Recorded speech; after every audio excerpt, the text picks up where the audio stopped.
हमारी संस्कृति, हमारे संस्कार सदा रहें हमारे साथ। सब्सक्राइब करें तिलक।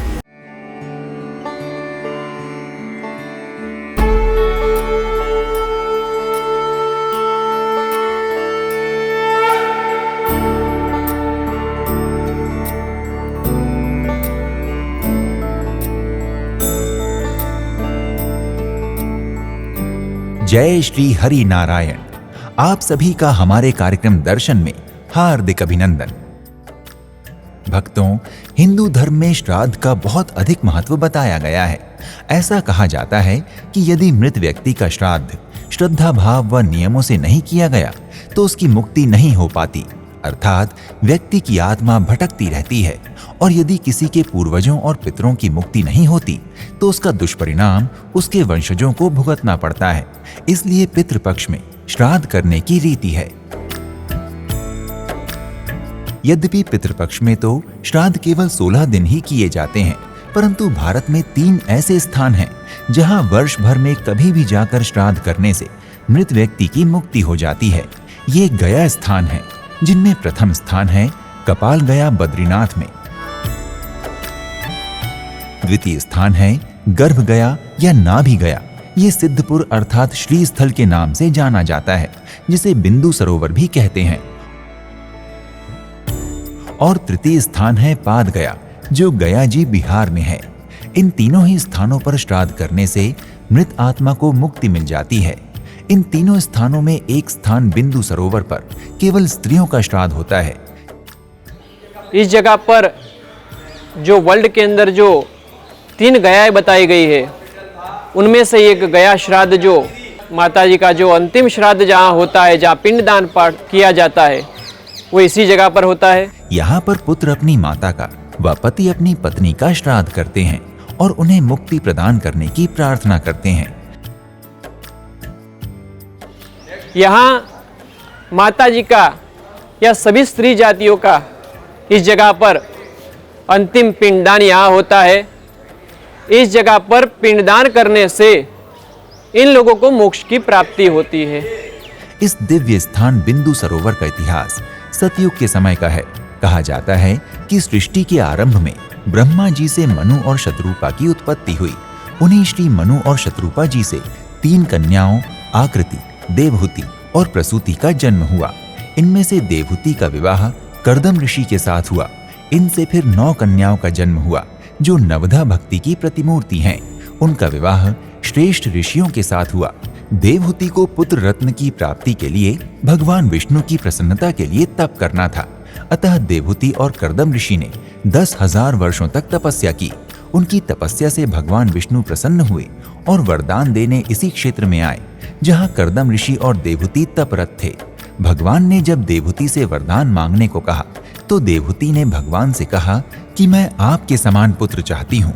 ये सुनकर भगवान की आंखों में प्रेम और हर्ष के आंसू छलक उठे। भगवान देवहूति के प्रेम से विह्वल हो उठे। उनकी आंखों से जो आंसू गिरे, उसी से निर्माण हुआ हर्ष बिंदु सरोवर का। तब भगवान विष्णु ने देवहूति को कहा कि मेरे समान कोई नहीं है, अतः मैं ही तुम्हारा पुत्र बनकर प्रकट होऊंगा। कालांतर में भगवान ही कपिल मुनि के रूप में देवहूति और कर्दम ऋषि के पुत्र बने। जब भगवान की अवस्था 10 वर्ष की थी तो भगवान कपिल सन्यासी बनकर घर छोड़कर जाने लगे। देवहूति ने कहा कि आप मेरा उद्धार किए बिना ही चले जाएंगे। तब कपिल भगवान ने माता को प्रवचन दिया, जो सांख्य क्षेत्र के नाम से विख्यात हुआ। उसे सुनकर मां द्रवीभूत हो उठी। तब देवहूति ने कपिल जी से पूछा कि मेरी तो मुक्ति हो रही है, पर अन्य स्त्रियों की मुक्ति कैसे होगी, क्योंकि स्त्रियां शास्त्र पाठ नहीं कर पाएंगी, योग ध्यान नहीं कर सकेंगी। तब कपिल भगवान ने कहा कि जिस भी स्त्री का श्राद्ध यहाँ श्री स्थल अर्थात बिंदु सरोवर में होगा, उसकी मुक्ति हो जाएगी। भक्तों, यहीं पर परशुराम जी ने अपनी माता रेणुका का श्राद्ध किया था तथा आदि शंकराचार्य जी ने भी अपनी माता का श्राद्ध यहीं आकर किया था। अतः इस बिंदु सरोवर पर स्त्रियों का श्राद्ध करने से उनकी मुक्ति हो जाती है। इस दिव्य स्थान पर कई देवी देवताओं के मंदिर बने हैं। भगवान नारायण हरि विष्णु यहाँ कर्दम और देवहूति को दर्शन देने गरुड़ पर आए थे, इसलिए यहाँ श्री नारायण विष्णु का भी मंदिर है तथा कर्दम ऋषि और माता देवहूति मंदिर भी बना हुआ है। इन्हीं के साथ कपिल भगवान का मंदिर, सोमेश्वर मंदिर, अन्नपूर्णा मंदिर, श्री हनुमान मंदिर, श्री गणेश मंदिर, कार्तिकेय मंदिर तथा सरस्वती मंदिर बने हुए हैं, जहां श्रद्धालु जन दर्शन कर पुण्य फल की प्राप्ति करते हैं। अहमदाबाद में अन्य प्रमुख दर्शनीय मंदिर भी हैं, जैसे अक्षरधाम मंदिर, स्वामी नारायण मंदिर, मोधेरा सूर्य मंदिर, हुती सिंह जैन मंदिर, जगन्नाथ मंदिर, उत्कंठेश्वर महादेव और वैष्णो देवी मंदिर। अतः बिंदु सरोवर स्थल यात्रा के दौरान आप इन सभी मंदिरों के दर्शनों का लाभ भी ले सकते हैं।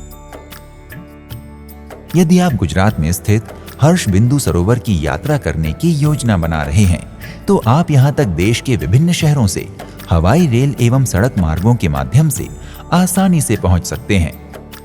यदि आप हर्ष बिंदु सरोवर की यात्रा हवाई मार्ग से करना चाहते हैं, तो इसके लिए आपको यहाँ के निकटतम सरदार वल्लभ भाई पटेल अंतर्राष्ट्रीय हवाई अड्डा अहमदाबाद की यात्रा करनी होगी।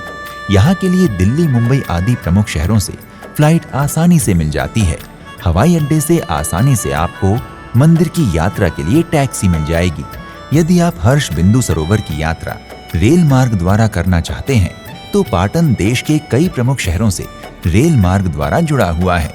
अतः आप आसानी से पाटन रेलवे स्टेशन पहुंचकर यहां से टैक्सी द्वारा मंदिर की यात्रा कर सकते हैं। इसके अतिरिक्त यदि आप सिद्धपुर पाटन स्थित हर्ष बिंदु सरोवर की यात्रा सड़क मार्ग द्वारा करना चाहते हैं, तो पाटन शहर देश के हर बड़े शहर से सड़क मार्ग द्वारा जुड़ा हुआ है। अतः आप सरकारी अथवा निजी वाहन द्वारा पाटन पहुंचकर मंदिर के दर्शन कर सकते हैं। भक्तों, यदि आप सिद्धपुर पाटन स्थित हर्ष बिंदु सरोवर की यात्रा करने की योजना बना रहे हैं, तो शीघ्र ही अपनी यात्रा का श्री गणेश करें और श्री नारायण कृपा के भागी बने। अगले एपिसोड में आपसे एक और धाम की यात्रा पर फिर से भेंट होगी। प्रणाम। जय श्री नारायण। इति शुभम।